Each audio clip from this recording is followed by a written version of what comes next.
Welcome. You've splash landed into this Prosecco-laden podcast, straight into the woo-woo pool with the crew of Ohm-g.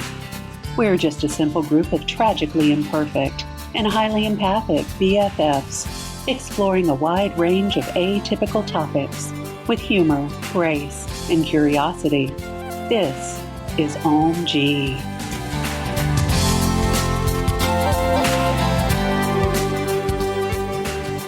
Welcome.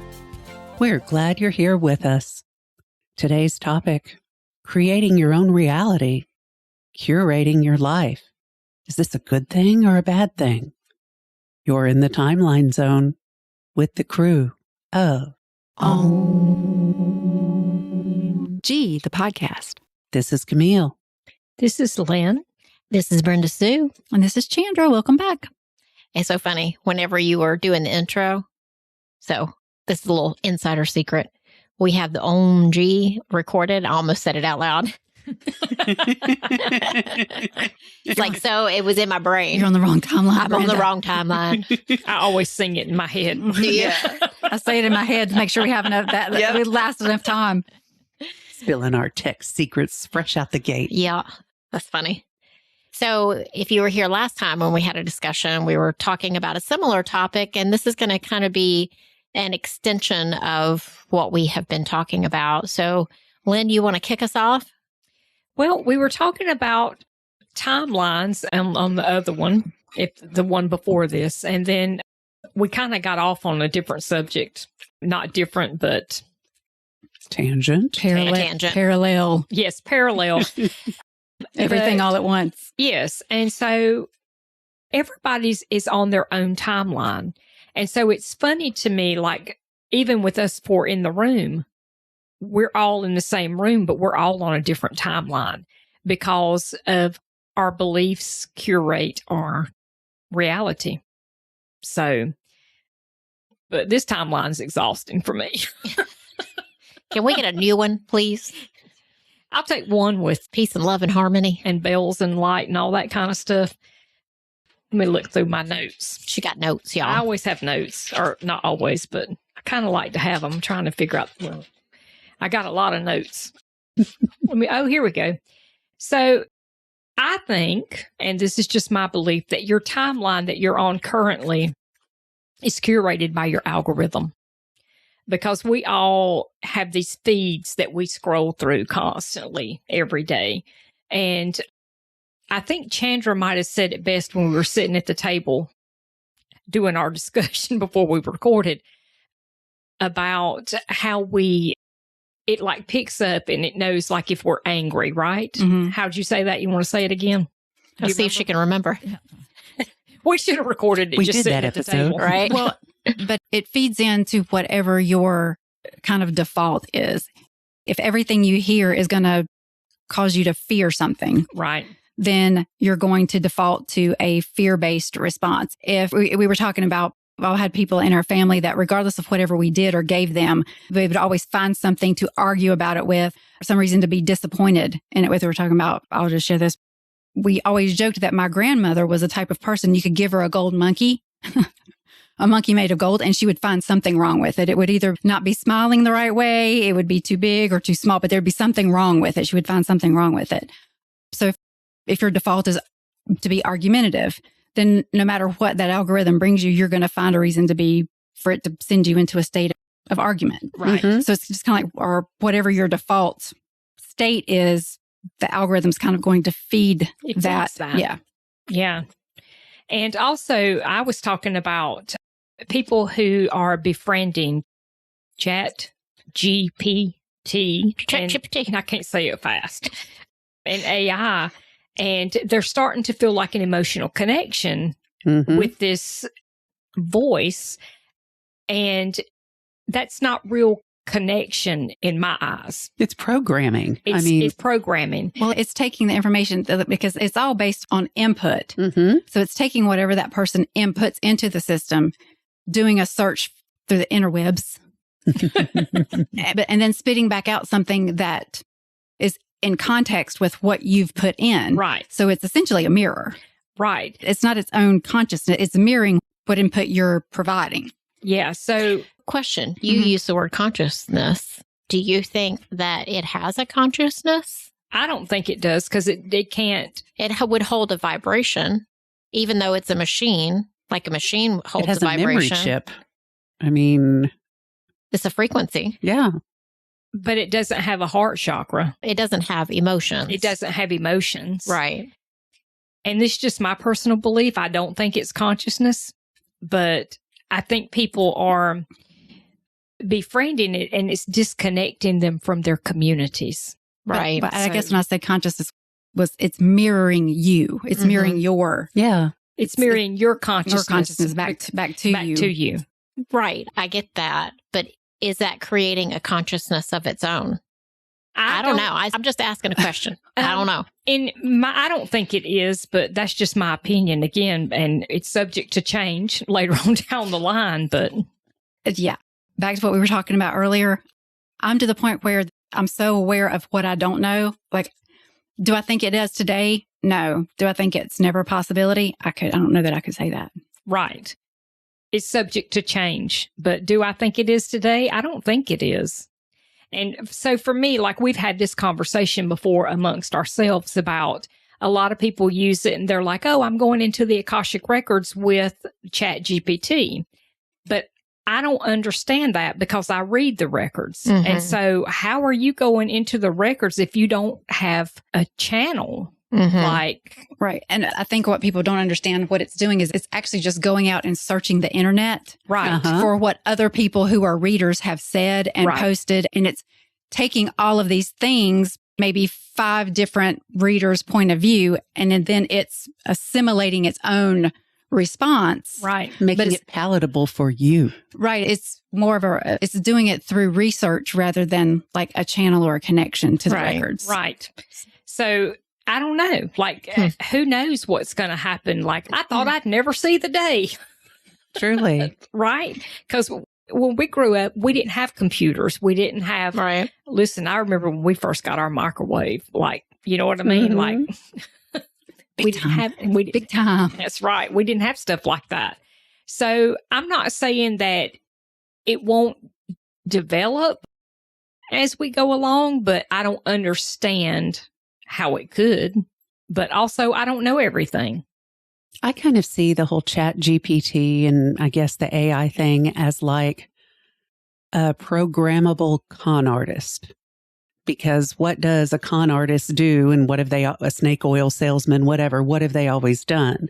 They fish around for information about you, and most of it you might provide willingly, but then they craft the perfect response, think of the perfect message or scenario to feed the palatable version back to you and hook you in bit by bit by bit. Yep. And that's what I think of when I think of this topic. See, well, and in my opinion, I think it's all based on what you use it for. Yeah. It's not intended to be your therapist. True. It's not intended to be your what people use religious connection for, and to be that tell me what I should do, help me out of the. It's meant to be an assistant and to help you process large amounts of data easily. It can go out and do this research and be able to look at this and see a pattern that you just don't have the awareness or the exposure to see on your own. It's never intended to be your soulmate. right. And people who are looking at it in those terms are the ones, to your point, Kim, who are susceptible to that kind of thing. Absolutely. Because they're using it in a way that it's, as of today, was not intended to be used. Relationship replacement. Again, only my opinion, but no, makes sense. I think it puts them on a disconnected timeline. yes. And that's the thing, like, Because they're looking for the answer outside of themselves. right. But I would also rather sit here with you three than to chat with a machine. Right. Any day. Any day. But some people have lost their connection. But so that's where I was talking about the differing timelines. Like everybody has their own timeline and they create it however they create it. Like a lot of people watch a lot of videos on YouTube. But if they start watching a lot of conspiracy theory videos and they keep getting fed those, they end up in a place of downright fear and misinformation. Not that all conspiracy, like I've seen conspiracy theories, quote unquote, that have ended up being somewhat accurate. Right. There was kernels of truth. Yeah. Yeah. Mm-hmm. But a lot of the stuff you hear, there's no truth to it. But people are on a timeline of fear because they're listening to people that they don't have any idea who they are. They just saw it on YouTube, which is why I don't watch stuff on YouTube. Well, and it's comes back to like, we've talked about all that before. Like once you immerse yourself in that, your brain starts looking for the evidence to support it. So you start, start seeing evidence toward it everywhere. When if you had a different perspective, that same evidence would give you a different outcome. Mm-hmm. But you see it through the lens and through the filter of what you're consuming on a daily basis. And like influencers, right? Like there's influencers all over the internet, and you can find one of those to support what you believe, even if it's the wrong thing. Mm-hmm. It's the right thing for them, I guess. It's their timeline, but it still keeps them in a place of, I don't know, it just doesn't feel right to me. I don't know anybody got a word for that? A place of doubt and uncertainty. Yeah. And they're like following an influencer instead of checking in with themselves. They're letting other people tell them, oh, this is right, this is right, this is right. And you look at them and you're I'm not going to tell you what I think, but when I see them, but I don't understand how so many people can be pulled in by a misinformation timeline is what I'll call it. Right.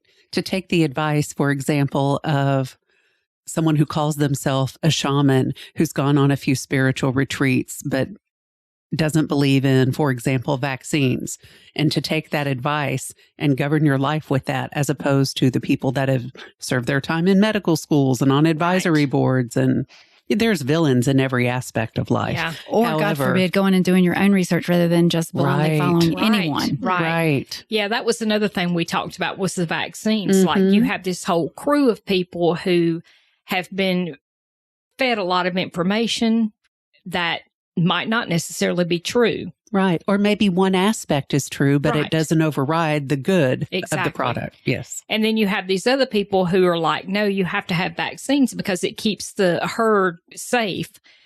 And now we have measles because people do not want to vaccinate their children. And of course, that's their right, but that's just their timeline that they're on is they're like, I'm not going to vaccinate my kid. And everybody else is like, well, we conquered polio, did we not? Right. But it's like, it's constant being fed that and fed that information. The narrative that thanks, Brenda, that's a good word. Thanks. The narrative that you listen to and that you like, oh yeah, that feels right to me. Because I mean, we can even say that on the things that we listen to, like, oh yeah, that feels right in my soul or my spirit or whatever. And it can feel like the truth in the moment. But other people are experiencing the same thing with things that we would think are cuckoo for Cocoa Pops, you know? Yeah. Cocoa Puffs. So I don't know. Well, I think we're all on our own journey. Our own timeline. But yeah, that's a good way to put that. The narrative. And so we'll just use vaccines for example. Like if you've got that little bit of information and it makes you feel unsafe, then it does feel right to you, right, to not have a vaccine because it makes you feel so unsafe and you know within your heart that's not for you. But also you kind of got to go look at the other side of it, but people don't. That's what I'm saying. Like there's not I'm trying to see it in my head. My head ain't real clear.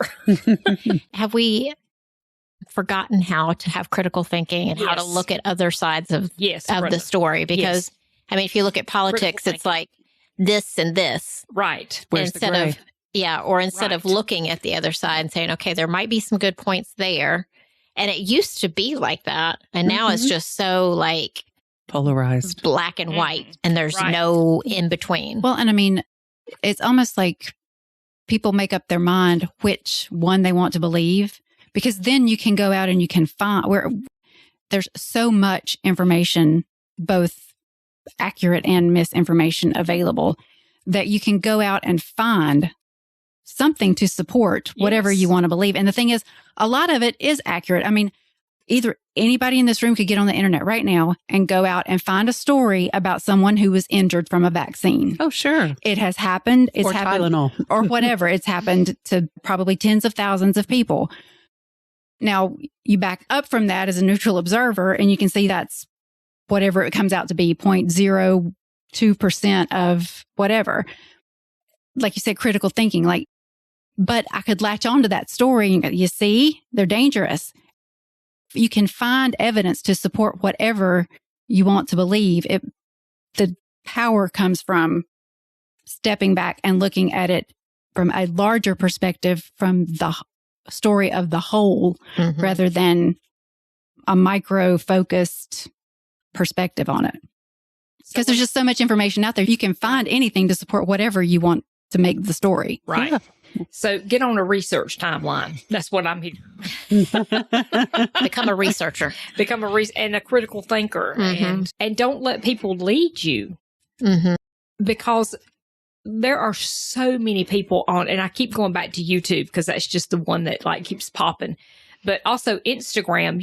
Listen, social media. We're all doom scrollers in yes. here. Sometimes we will send each other reels a lot. Sometimes. On a daily basis.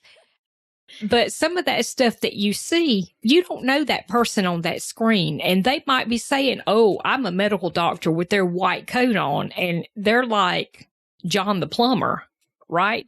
So it's like critical thinking skills. And it's almost like some of the stuff that's been done with the intention of being entertainment. Yes. Has found its way to the point where people are using it as fact. Critical knowledge. Yeah. Yeah. And so many of them at the end of their little spiel or the end of the 4 paragraphs we read when we're intrigued can solve the very problem you're looking for with their own brand of supplements or their own membership to whatever they're pushing. And it's, Here's my 12-step program for $12,000. The first 2 steps are free and you can buy the rest. Right. Yeah. Well, but all of that goes back to Lynn's point is like, and it did work for them. And that's their truth. But that doesn't mean it's going to work for you or for whoever, for anybody else. For you on your timeline in this moment. Yeah. And I just want to be on my highest and best. That's just my all love and light. Not really, but kind of. Well, it's the goal. I mean, it really, the majority of the time. If I can be there the majority of the time, or like 3/4 of the time. Yeah. 2/3. Yeah. I just want to be on my highest and best. I don't want to be drug into the anger and the fear and the distraction. And I vacillate between all of those things. Oh, yeah. And all fatigue. 3 of them. Well, see, I do too. And I try not to. Like, I'm trying to do better about not scrolling on the social medias as much because I get fatigued. Like, everybody's yelling, breaking news. Right. And I'm like, ah! Yeah. And so that's exhausting. It's exhausting. And I think some of that, as we were talking about earlier, it's by design. Because if you can keep the right hand distracted, it doesn't know what the left hand is doing. Yeah.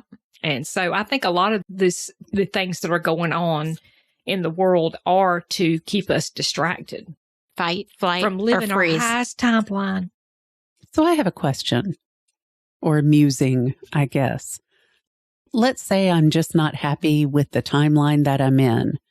And I'd like to switch. I'd like to upgrade. I'd like to jump sideways, however you look at it. What are the best ways to do that? Are you going to tell me the typical stuff like, well, you need to go outside and ground more. You need to get more sunshine. You need to meditate. You need to change your perspective. Are there any other things you guys can think of that... Turn off the news. Yeah, absolutely. Absolutely. Because that does keep us, and there's nothing we can do about the things that are going on. It's out of our control, unfortunately. Now, if any of my state senators are listening, Call love and light. I sent y'all some emails, so go read those. Just saying. They're on the wrong timeline. I'll tell you that right now. But not that we want to bypass. I'm not talking about bypassing anything. But if, let's just say, for instance, you're on currently everything that you're seeing has something to do with being pro-vaccine or anti-vaccine, and it's just driving you crazy. And that's not what you want to be dealing with because, well, especially in like your and my case, don't have children, never have had children. It's not necessarily a fight that we need to be in. Right. Because we grew up in a time where there wasn't a question. You got the round of vaccines that you got and you went on, you went to school, whatever. So you don't want to see that anymore. Right. Is to consciously and with intent curate and seek out what you do want to see. Yes. And see more of that and kind of weed out whatever's causing you the angst or the anger or whatever you're experiencing that you don't want to.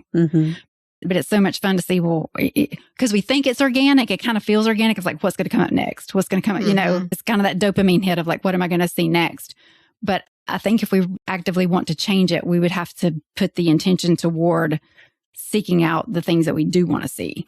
Searching for cute dog and cat videos and and farm not animals. Interested on things that come up, like literally just take the moment. Right, And if it comes up, just hit not interested because I don't want to see that shit. And that's kind of what you have to do to your brain. It is. Like retraining your brain on a different algorithm.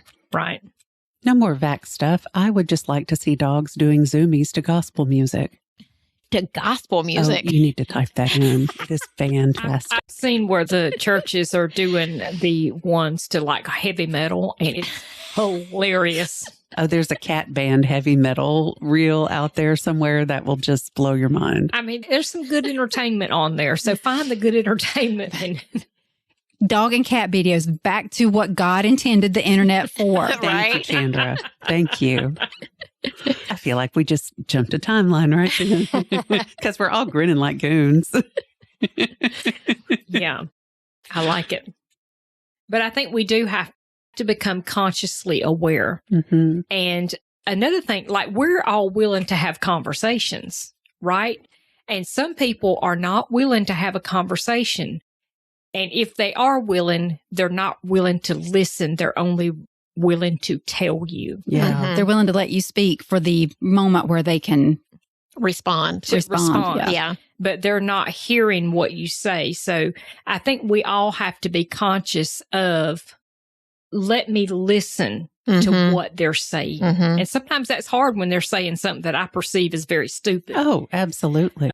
But I do try to listen to what they're saying. And even if you're listening and you are taking in what they're saying and trying to see their side of things or their perspective, that doesn't mean that you have to agree with it or believe what they believe. Exactly. You could be like, okay, that's... ask the questions to get to the deeper meaning of why or where that comes from. Right. Yeah. Because a lot of times it's not just the thing that they're saying. It's coming from a deeper place. And when you can get to that spot, that's where more times than not, you find commonality. Right. It's not the surface level topic. But a lot of times people are not consciously aware of where their stuff comes from, like where that belief it originated. Because a lot of times it's more than just something they heard on something last week. It comes from somewhere much deeper. And it evoked a strong emotion in them. Right. And that's where that response comes from. Well, and it's all in what you were taught growing up. That has a lot to do with it. That has a lot to do with it. And so your parents start your timeline by what they believe. They're like, well, this is how it is, and this is where you live. And then when you grow older, you're like, I'm not going to be on that timeline because that timeline's stupid. Yeah. Or you take something positive from it and you leave the things that don't work for you anymore. And you get on your own timeline. Yeah. But I think it's important. I think the big thing here, the big takeaway for me is awareness. And because I believe that you create your own reality. So I try to be really careful about what I'm consuming. because I don't want to be programmed. I was programmed growing up in the church, and I don't want to be programmed like that again. So I'm very careful about some of the things I see online because I think there's a lot of trolls. Oh, gosh, yes. And like, I get that. And I agree with a lot of that, like creating your own timeline. But I think there's some things people come in to have a different experience where they don't create their own timeline necessarily, unless they create it on the other side, come experience really shitty things like living in a war zone, being sexually assaulted, like I would, or having cancer. Like, I don't think I don't know if those things, especially like a kid getting cancer. Yeah, I think that the kid creates their own cancer. Right. So I think that like us creating our own reality can also be somewhat limited. Do you know? Well, I think you can choose what you want to experience from it, if that makes sense. And I do believe that, but then my mind will immediately go to, what if I were a woman living in a country where I had no right to show my face, to drive a car, to talk back to my husband, to choose my husband, all of these things. That would suck. It would absolutely suck. But your ability to curate your own life and your own timeline is extremely restricted as opposed to being a woman in Sweden or it just. So there is so much that's within our control. But then there are these real life things that are just stop signs. And how do you get around them? That's a good question. Yeah. It's a very good question. Because that's easy for us to sit here and say that because we all have the freedom to do that, right?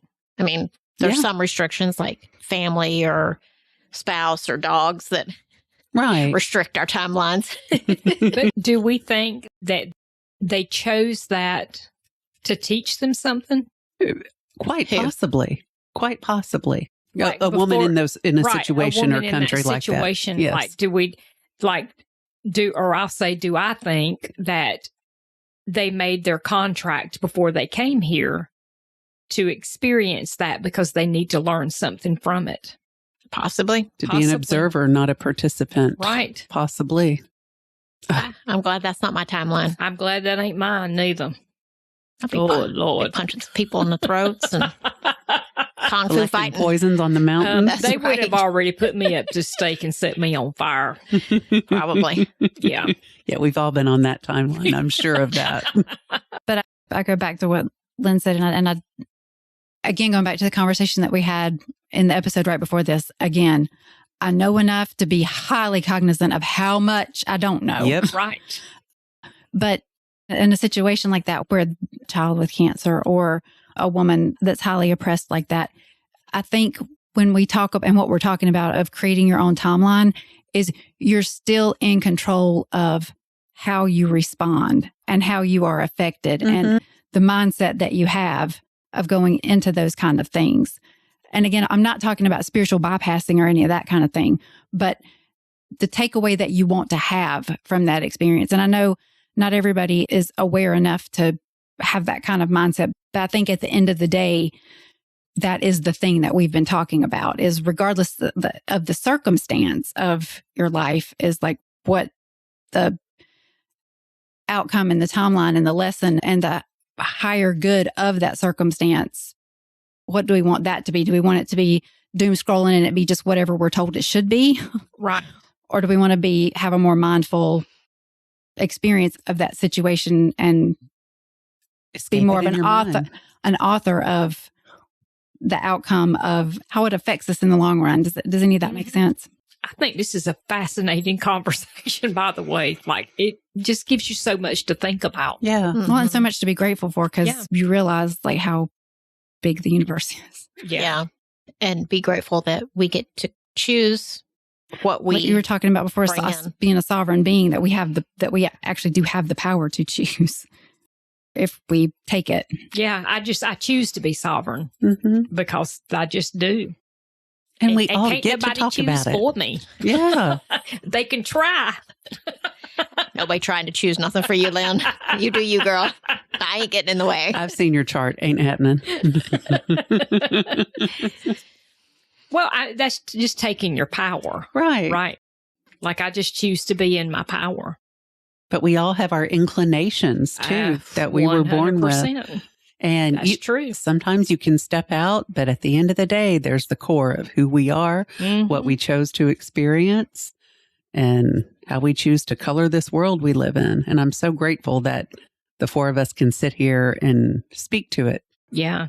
And we didn't even touch on that, like the whole astrology of our charts that calls us to and how we're going to experience it. Oh, it's a big wide world, y'all. More things to talk about in the future. Yep. Because the more you know, the crazier it gets. That's the truth. The more you know, the more you need to know. Or the more you don't know. Yeah, exactly. They say the more intelligent you are, the more you learn, the more prone you are to depression or wanting to be an introvert. And it's so true. A door to knowledge will open, and that's fantastic. And all of a sudden, there's 5 more open doors in front of you. That's overwhelming. It is. Good place to end, I guess. Yeah. Yeah. Thank you, Debbie Downer. Now I got 5 more doors I need to go figure out what's behind.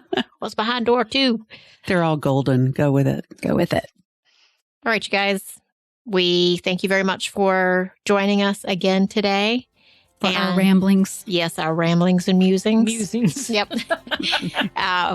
We love you all. Remember to love yourself and love each other. Peace out. Bye, everybody. Bye. Bye-bye. Thank you for joining us today.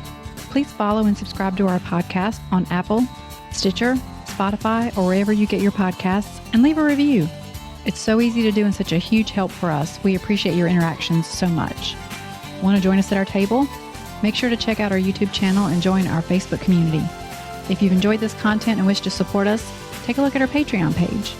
All information and links will be in our podcast description. Catch you next time.